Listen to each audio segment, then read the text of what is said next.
জুমার দিনে দোয়া কবুল করার একটা মুহূর্ত আছে। এই মুহূর্তটা নিয়ে ওলামায়ে কেরামের মধ্যে দুটা মত পাওয়া যায়।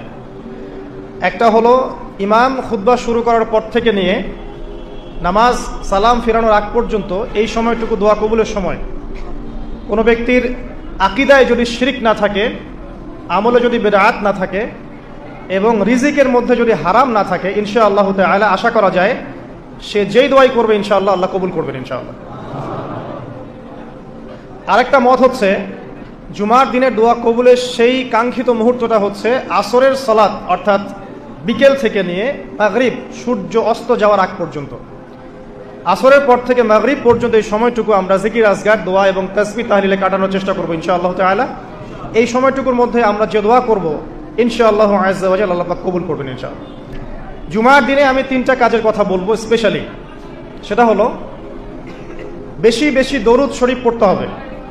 জুমার দিনে বেশি বেশি দরুদ পড়তে হবে, কারণ নবী করিম সাল্লাল্লাহু আলাইহি ওয়াসাল্লাম বলেছেন জুমার দিনে নবী সাল্লাল্লাহু আলাইহি ওয়াসাল্লামের উপরে যে দরুদ পড়া হয় এগুলো তার কাছে পেশ করা হয়, তার সামনে উপস্থাপন করা হয়। কেউ সালাম দিলে নবী করিম সাল্লাল্লাহু আলাইহি ওয়াসাল্লাম তার জবাব দিয়ে থাকেন। এখন এই জবাব কিভাবে দেন এটা সম্পূর্ণ আল্লাহ পাকের ব্যাপার।